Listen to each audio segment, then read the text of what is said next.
Welcome to my channel, Exploring and Bottle Collecting with Jimmy. I was talking about glass the other day, my favorite types of glass and different glass, because I collect all types of glass. And you'll see a small sample. There's no bottles tonight. This is basically dinnerware, but you'll be amazed as to the different types. But I had a question the other night, asked what's the difference between pressed glass and cut glass. So I'm going to try to explain that right now. This is a piece of pressed glass. This is a butter dish lid. Dates from, this would be around 1900 to 1905. And if you leave this in the sun, it will turn purple. But don't put it in the sun. That's called, when you put glass into the sun, pressed glass, it becomes like, it oxidizes and becomes purple. And that's what we call sunburnt. And as much as it does look nice. You know, if it's sitting on a glass cabinet, this nice purple glass looks nice. It's very tempting, but it's basically you've dropped the value of it in half. So let's say this dish here could be worth 30 bucks. After you turn after it goes purple, because you cannot reverse it. Once it's turned, that's it. Once you turn it purple, it becomes like you might get a couple bucks for it, because real collectors do not buy it. They do not put it out there. Certain antique dealers who are trying to make a fast buck will put it in the sun for a month or two, and they will turn around and sell it to you for $75, even though it's only worth a couple bucks. So do not put pressed glass in the sun. I'm talking about glass from about 1860 to 1920. Do not place that stuff in the glass in the sun. But if you do, you're making my pressed glass worth a lot of money. So this is actually, if you've seen my video the other night where I showed a picture of myself in the foundry as casting bronze. Pressed glass is basically made the same way. It's placed in a mold and the glass is poured over and literally it's forced in and you get pressed glass. Now cut glass, the cat again in the background. So this is a piece of crystal. I couldn't find I have a piece of glass, but it's packed up right now. It's called it's cut glass, but anyways, crystal will go the same way.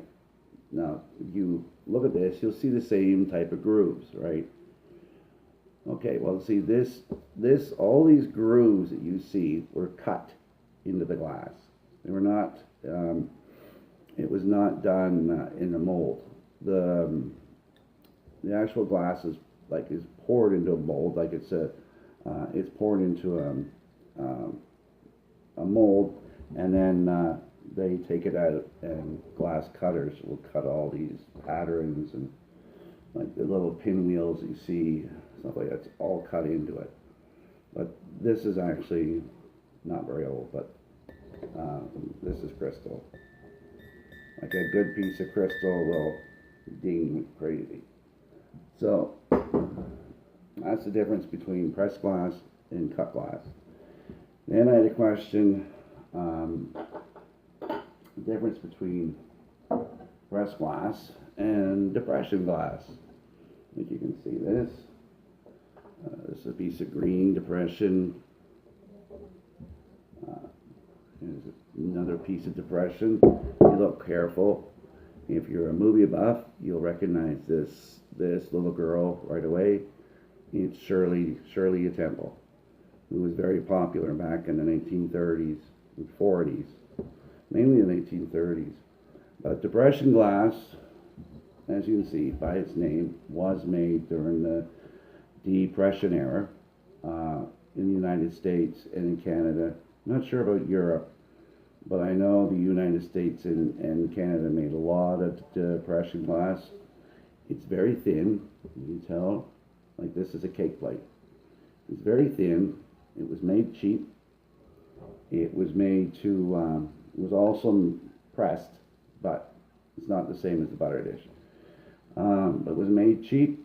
It was made to, because no one had any money. So they made this cheap and to make a couple bucks. And so that's why it's called Depression glass. Now I showed you the salt shaker. This is also Depression glass. But in some cases, like they had a hard time selling glass during the 1930s because no one had any money. So what they would do, cereal companies would buy, thousands of these sets and place them in cereal boxes. So to get you to buy their type of breakfast cereal, Kellogg's and Wheaties. And for buying their cereal, you could get either one or a pair. They would mainly do like you would get one, and then you'd have to buy another box of cereal with the same pattern on. So there's a lot of giveaways during the 1930s. Let's see. There's another Depression glass. This is, I believe this, I'm having a senior moment here, even though I'm not a senior. But, I forget the name of this guy. I believe it's opal. But it's very thin. This, I believe, was made towards the end of the 1920s. But it's in the Depression glass era range. So, pressed glass came into a lot of, different sizes, and you could get anything. This is from a Corette set. This was made in I believe 1870. It's a whole set of pressed glass, and it's a vinegar Corette. You see the little pattern on it. I believe that looks like a sisal, but other experts have said no. That pressed glass and made in 1860s through in the Victorian era, they just put anything that looked like a flower on it. So if you try to guess the flower, you're probably not going to get. It's probably not going to be right because yeah. But this is a. I think you can see it there. It is a whole set of pressed glass. It's a Corette set. So you would have. This would be a mustard piece. But these, like back in the 1800s, they didn't have a lot of technology. So these silver caps, if you ever find these, don't take the caps off. Do not, because they are placed in plaster. That's what holds this on. Strictly plaster. There's no nothing to screw on, no nothing. So if you take it off, you're going to, well, this one here, when I bought the set, you can see someone had taken the top off. I guess they probably thought to clean it, and there's nothing to put it back on it. You got to put more plaster. So that's a Corette set. You hit the stand, the handle. Let's see. During the Victorian era, it was just amazing what they came out with. So let's move on to. Has anyone heard of goofus glass? This is a piece of goofus glass, and it's the deep red. Most of the goofus glass you'll see has red roses, or what looks like a red rose, in the glass. But you'll see there's two chirrups in the center, surrounded in flowers, and I believe this was a Valentine's Day gift. But the goofus glass was, the color was actually painted on. And if you look very carefully, you might see this is actually a very good piece. But if you look this way, no. But anyways, this is painted on. You'll see a bit of wear around the top here where someone had used it. But now this was made for probably about 20 years, I think from 1900 to 1920, and then kind of phased out because you'd go to wash it. Like it's hard to wash this stuff because you can't put it in the dishwasher. You put it in the dishwasher, your paint's gone. You can't soak it because the paint will be gone.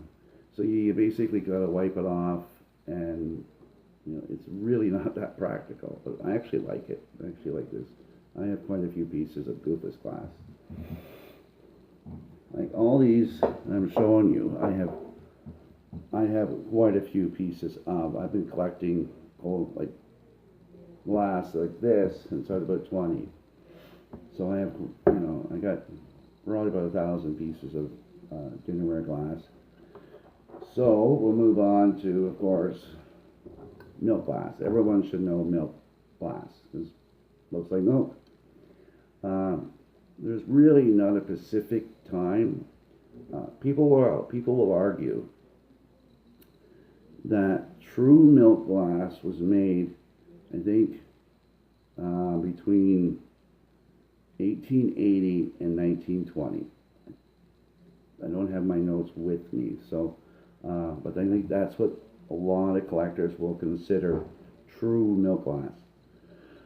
They still make milk glass if you get any flowers from the florist, and it's the vase that comes is white, it's milk glass.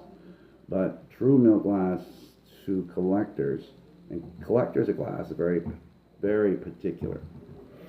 Okay, so this video is going on long, so we'll move on. This is carnival glass. Carnival glass came about because Tiffany's in New York created glass that looked like this. Everybody wanted it. So we was Indiana Glass Company down the States in the U.S. Created a similar glass, and they tried to sell it, but it was a bomb. So how it got the Carnival name was, like, all these stores were buying this stuff up and, buying it up, thinking it was going to be a big seller like the Tiffany's glass. And it comes in a wide range of colors. This is considered marigold color, but there's blue, there's green, there's silver, all kinds. But they couldn't sell it in the stores. So they started, and as you can think about it, they started giving it out in at carnivals, in fall fairs. So that's how it's got its name, Carnival glass. And the most popular period for this was about 1900 into the 1920s, and then it sort of fizzled out. You can find modern carnival glass, which is made in the 1960s and 70s, but it was by different glass companies. You will notice that, like if you look at a piece of glass, sometimes it looks very old, but it's brand new. It's because the actual molds are still available, but they're sold from, like, Indiana Glass will sell their glass molds to Fenton Glass. I mean, Fenton was a huge dealer, like huge maker of glass. Like, to put Fenton Glass on here would take probably about a 2-hour movie, and you still wouldn't get it all. So I'll do one more piece, and then, now this is one of my favorites. This was made in, I think, about 1880, and it's a piece of the nickname is chocolate glass. Yeah, you heard me, chocolate glass. What better name for a piece of glass? And you'll see that this is kind of like a latte color, but it is considered chocolate glass. But it was slag. I think the official name is chocolate slag glass. It was made in the 1880s, right through. No, I'm sorry. I think it was from 1900 to 1915. One glass company, I think, was from 1900 to, I think, 1903. Then Indiana Glass bought the patent to this, I think, in 1907. They produced this type of glass, I think, until 1915. So that's chocolate slag glass.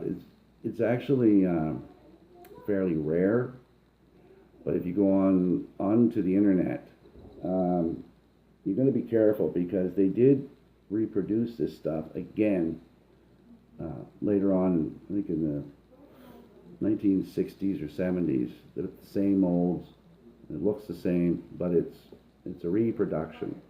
A lot of that. So spent a lot of talking about this. I could go on, but we'll talk about this glass.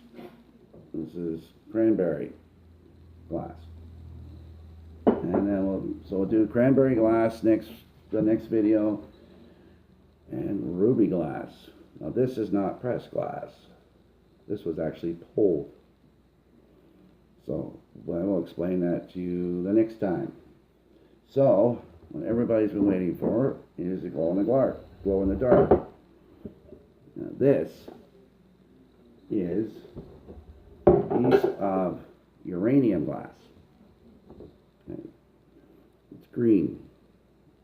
Most of this uranium glass is green, and it is made with uranium. It glows in the dark.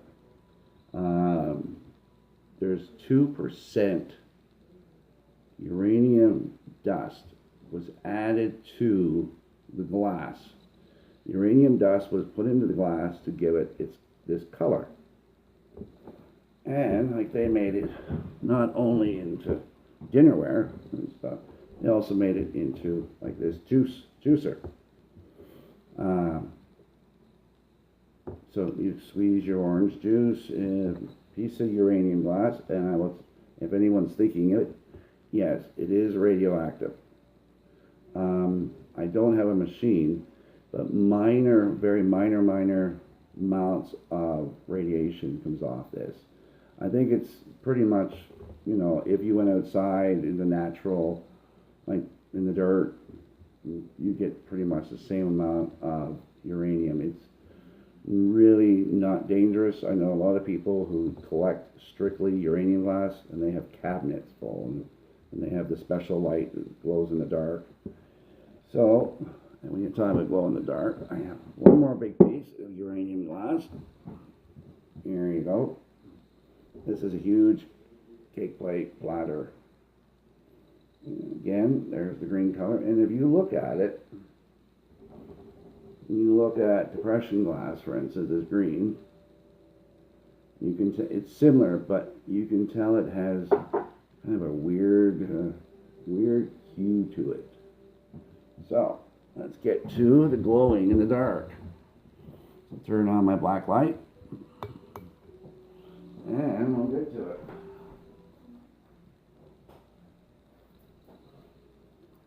Okay, folks. We're going to look at this. Sorry, the lights went out, but I got you here.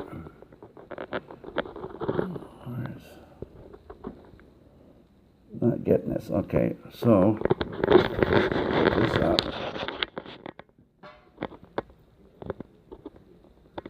Let's see. There you go. That, you can see that hue. It literally glows. in the dark. That's better. So that's uranium glass. It glows in the dark. There's another, here's that juicer. You see the green.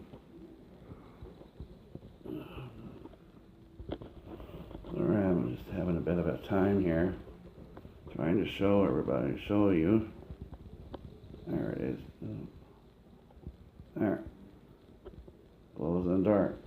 So I'll give you an ordinary piece of glass. This is the pressed glass. Okay, you'll see that it doesn't glow green. But this is the big platter. And that's the big platter. It's not working like I just wanted it to, folks. But there's this platter. Do you see it glowing? You see how it glows? There. Anyways, you get the idea. There it is. Glowing. So it's perfectly, like with the uranium. Let me turn the lights back on. There we are. Sorry about the shaking. If you're nervous about, sorry. If you're nervous about uranium glass, well then you shouldn't have it. Because it is safe. You can look it up online, uranium glass. So I think this is going to end this video because it's 20 minutes long. I guess I'm long-winded, but when it comes to glass, I love it. So I hope you watched till the end of the video, and I'm sorry about the lighting. I have to figure out a different way to display it, but it gives you an idea that it does glow in the dark. Those are the green hue. So anyways, please click like, subscribe, and I'll talk to you again. Bye for now.